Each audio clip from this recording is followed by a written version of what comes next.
اللہ رب العزت نے کتاب مقدس میں خود ارشاد فرمایا ایام معدودات، یہ گنتی کے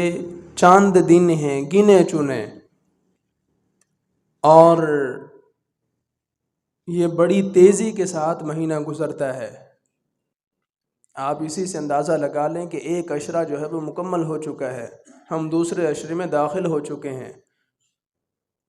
اور اگر ہم دیکھیں تو کل کی بات ہے کہ ابھی رمضان آنا ہے اور پتہ چلا ہے کہ ایک تہائی جو ہے وہ گزر بھی چکا ہے۔ رحمت کا عشرہ وہ مکمل ہو چکا، مغفرت کے عشرے میں ہم داخل ہیں۔ خوش نصیب حضرات ہیں وہ کہ جو ان بابرکت گھڑیوں سے مستفیض ہو رہے ہیں اور اپنی بخشش کا سامان پیدا کر رہے ہیں۔ یاد رکھیں کہ یہ مہینہ اسی طرح تیزی کے ساتھ گزر جانا ہے، جس طرح ایک عشرہ گزرا ہے اور پتہ بھی نہیں چلا، اسی طرح پورا مہینہ گزر جانا ہے اور خبر بھی نہیں ہونی۔ تو جو قدر کرے گا اسی کی قیامت کے دن قدر کی جائے گی، جو بے قدری کرے گا، اس کو ضائع کرے گا، قیامت کے دن وہ ضائع ہی ہوگا اور بے قدری ہی ہوگی۔ رمضان المبارک کا بابرکت مہینہ یہ حضور کی امت کے لیے مغفرت کے لیے عطا کیا گیا ہے۔ حدیث پاک میں ہے، فرمایا کہ جس بندے نے رمضان المبارک میں بھی اپنی مغفرت نہ کرائی تو پھر بتائیں وہ کب اپنی بخشش کروائے گا؟ کہ رمضان المبارک کو تو بھیجا ہی اس لیے گیا تھا کہ بندہ مسلمان جو ہے وہ اپنی بخشش کرا سکے، لیکن رمضان میں بھی اس نے اپنی بخشش نہ کرائی تو پھر اس نے کیا کیا؟ رمضان المبارک یہ ایسا بابرکت مہینہ ہے کہ اس میں اللہ رب العزت نے پہلے عشرے میں جو ہے وہ رحمتوں کی خوب برسات جو ہے وہ فرمانی ہے حضور کی امت پر،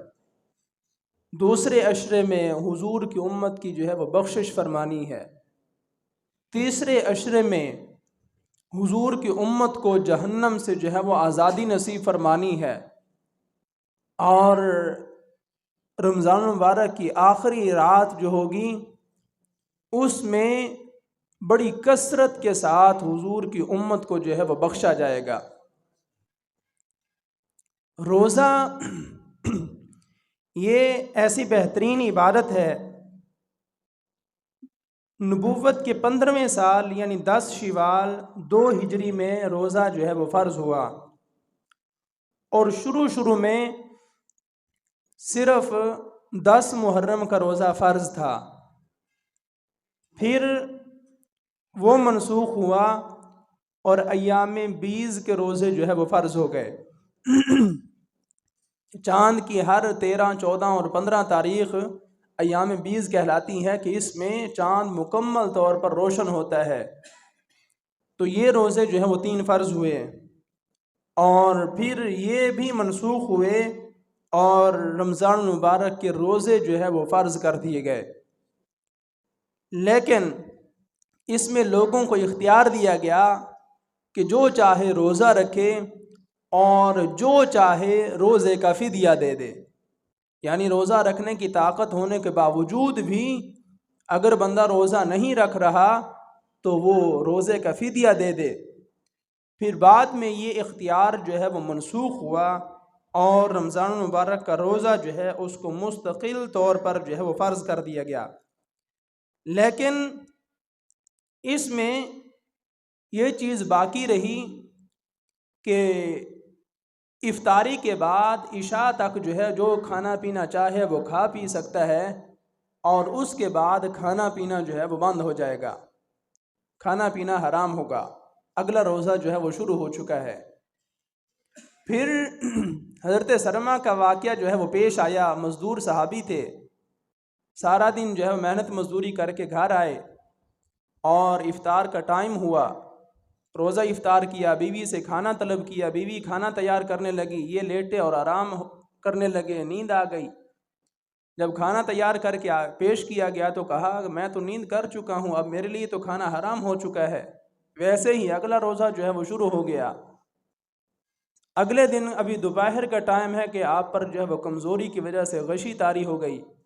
نبی کریم صلی اللہ تعالی بارک وسلم کی بارگاہ اقدس میں جب یہ معاملہ پیش کیا گیا تو اللہ نے حضور کی ساری امت کے لیے سہولت عطا فرما دی۔ حضور کے ایک صحابی کی شان یہ ہے کہ اس ایک صحابی کی وجہ سے حضور کی ساری امت کے لیے آسانی پیدا کر دی گئی ہے کہ آپ جو ہے وہ صبح تک جو ہے وہ کھا پی سکتے ہیں، اور آپ سو بھی جائیں تو پھر اٹھ کر بھی کھانا چاہیں تو کھا سکتے ہیں۔ لیکن اپنی بیویوں کے پاس جانا پھر بھی منع رہا۔ پھر کچھ صحابہ کرام سے یہ معاملہ جو ہے وہ سرزد ہوا حضور کی بارگاہ میں۔ جب اس معاملے کو پیش کیا گیا تو اللہ نے ان صحابہ کی شان کے صدقے حضور کی ساری امت کے لیے آسانی فرما دی۔ فرمایا کہ اب رات کو تمہارا جو ہے وہ کھانا پینا بھی جائز ہے، حلال ہے، اور تمہاری بیویاں بھی رات کو جو ہے وہ تمہارے لیے حلال کر دی گئی ہیں۔ اور سحری کو حضور نبی کریم صلی اللہ تعالی وآلہ وسلم نے خصوصی طور پر اپنی امت کو حکم ارشاد فرمایا کہ تم سحری کیا کرو، تسحروا، تم خوب جو ہے وہ سحری کیا کرو، اس لیے کہ سحری میں جو ہے وہ برکت رکھی گئی ہے۔ اور فرمایا کہ مسلمانوں اور اہل کتاب کے روزے کے درمیان جو فرق ہے وہ سحری ہے، تو لہٰذا سحری جو ہے وہ تم لازمی طور پر کرو، اور اگر کسی کو طلب نہیں ہے تو وہ چاہے ایک کھجور ہی کیوں نہ کھا لے، لیکن سحری جو ہے وہ لازمی طور پر کرے، کیونکہ سحری جو ہے وہ سنت ہے۔ اور حضور نے خود ارشاد فرمایا تسحروا فإن فی السحور برکۃ، برکتیں سمیٹنے کی نیت سے ہی تم سحری کر لیا کرو۔ بھوک نہیں ہے تو صرف ایک کھجور ہی کھا لیں تاکہ سحری کی برکت جو ہے وہ بندے کو نصیب ہو سکے۔ اور نبی کریم صلی اللہ تعالی وآلہ وسلم نے ارشاد فرمایا اللہ تعالیٰ اور اس کے فرشتے سحری کھانے والوں پر جو ہے وہ رحمت نازل فرماتے ہیں۔ کتنی آسانی ہے، کھانا ہم نے کھانا ہے، لیکن اللہ اور اس کے فرشتے جو ہیں وہ سحری کھانے والوں پر جو ہے وہ رحمتیں نازل فرما رہے ہیں۔ یہ سارا صدقہ ہے رسول اللہ صلی اللہ تعالی وآلہ وسلم کی مبارک ذات کا، کہ حضور کے صدقے اللہ نے کھانا کھانے پر بھی رحمتوں کی برسات جو ہے وہ عطا فرما دی۔ تو اللہ نے نوازنے میں کسی قسم کی کوئی کمی نہیں چھوڑی، لیکن اگر ہم پھر بھی اپنی بخشش نہ کرا سکیں تو پھر ہم بد نصیب ہی ہیں۔ جس طرح حدیث پاک آپ نے یقیناً سن رکھی ہوگی کہ نبی کریم صلی اللہ تعالی وآلہ وسلم ممبر پر جلوہ افروز ہو رہے ہیں، اور پہلی سیڑھی پر قدم رکھتے ہیں تو آمین فرماتے ہیں، دوسری پر قدم رکھتے ہیں تو آمین فرماتے ہیں، تیسری پر بھی آمین۔ جب صحابہ کرام نے حضور نبی کریم صلی اللہ تعالی وآلہ وسلم سے عرض کیا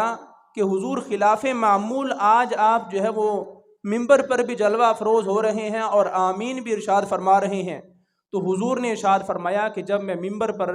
جلوہ افروز ہو رہا تھا، جبرائیل امین میرے پاس حاضر خدمت ہوئے اور آ کر عرض کی کہ ہلاکت ہے اس بندے کے لیے، تباہی ہے اس بندے کے لیے کہ جس کی زندگی میں رمضان مبارک بھی آیا لیکن پھر بھی وہ اپنی بخشش نہ کرا سکا۔